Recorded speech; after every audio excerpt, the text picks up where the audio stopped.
Assalamualaikum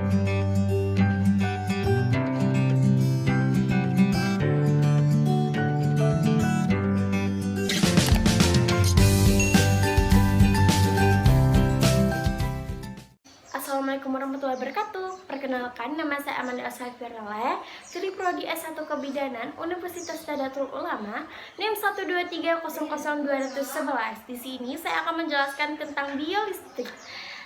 Biolistrik itu apa sih, teman-teman? Biolistrik itu bisa dari singkatan dari bio, yaitu makhluk hidup, listrik yaitu rangkaian fenomena fisika yang berhubungan dengan kehadiran dan aliran muatan listrik. Jadi apa itu biolistrik? Nah, biolistrik itu adalah ilmu yang mempelajari tentang potensial listrik pada organ tubuh. Pada biolistrik itu ada dua aspek nih, teman-teman, yang memegang peranan penting, yaitu kelistrikan dan kemagnetan yang timbul pada suhu tubuh manusia, serta penggunaan listrik dan magnet pada permukaan tubuh manusia. Jadi di sini saya akan menjelaskan biolistrik itu merupakan energi yang terdapat dalam tubuh manusia hidup yang bersumber dari ATP, yaitu adenosine triphosphate, di mana ATP ini dihasilkan oleh salah satu bagian sel, yakni mitokondria ya teman-teman. Dalam proses respirasi, dengan kata lain, biolistrik ini merupakan segala yang berkaitan dengan kelistrikan yang dihasilkan oleh tubuh makhluk hidup. Nah, macam-macam gelombang. Di sini aku akan menjelaskan tentang macam-macam gelombang berdasarkan medium perambatan. Yang pertama ada gelombang elektromagnetik, yaitu nggak semua gelombang merambat membutuhkan medium perambatan karena beberapa gelombang bisa merambat pada ruang hampa, terutama jenis gelombang elektromagnetik seperti gelombang radio, cahaya, sinar X, sinar ultraviolet, inframerah, dan sinar gamma. Terus ada gelombang mekanik, yaitu gelombang yang membutuhin medium perambatan tergolong sebagai gelombang mekanik, karena kalau nggak ada medium perambatan seperti udara, gelombang ini nggak bakal bisa berpindah dari sumber gelombang ke tempat yang lain. Contohnya itu gelombang mekanik seperti gelombang air laut medium air dan gelombang bunyi medium udara. Berdasarkan arah hambatan dan arah gentar, ada gelombang longitudinal, yaitu gelombang ini adalah gelombang yang arahnya getarannya searah atau sejajar dengan arah hambatannya. Terus ada gelombang transversal, yaitu gelombang yang arah getarnya itu punya arah yang berbeda dengan arah rambatannya. Bahkan arah getarannya itu tegak lurus dan arah rambatannya. Biasanya arah getaran ini bakal membentuk puncak dan bukit yang dalam fisika satu gelombang transversal sama dengan satu bukit dan satu gunung. Terus berdasarkan amplitudo gelombang, yaitu gelombang berjalan, ini ngejelasin kalau tinggi bukit atau di dalam lembah suatu gelombang itu memiliki nilai yang tetap.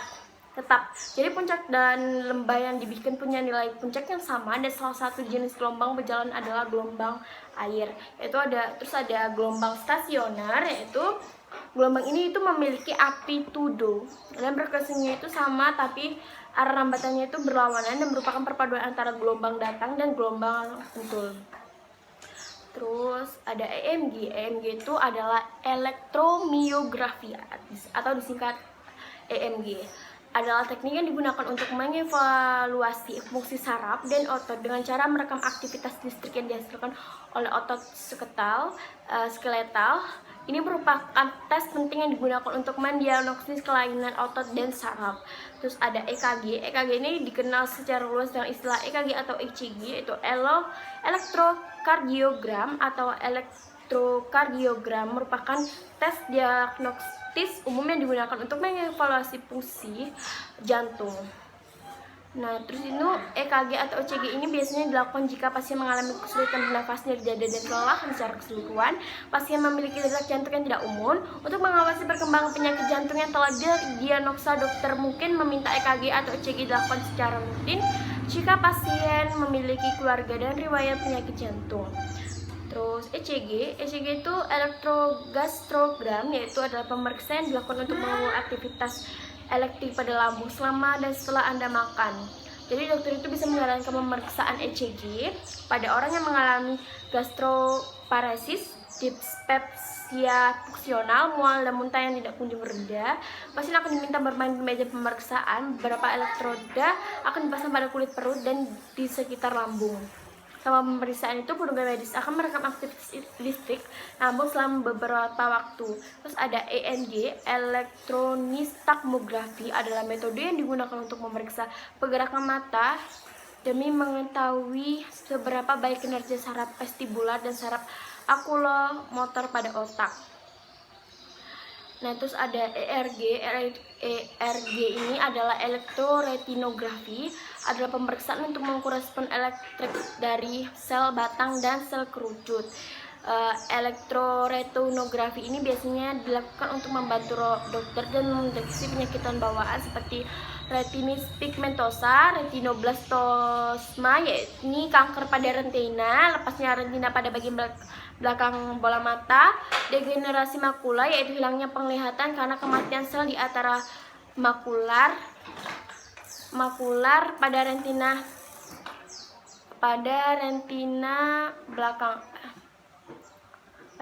mata. Terus EOG, yaitu elektrokulogram, itu merupakan suatu pengukuran atau pencatatan sebagai potensial pada kornea retina sebagai akibat perubahan dari posisi dan gerakan bola mata. Terus ada EEG. Apa sih EEG itu? EEG itu adalah elektroencephalogram, yaitu adalah salah satu tes yang dilakukan untuk mengukur aktivitas kelistrikan dari otak untuk mendeteksi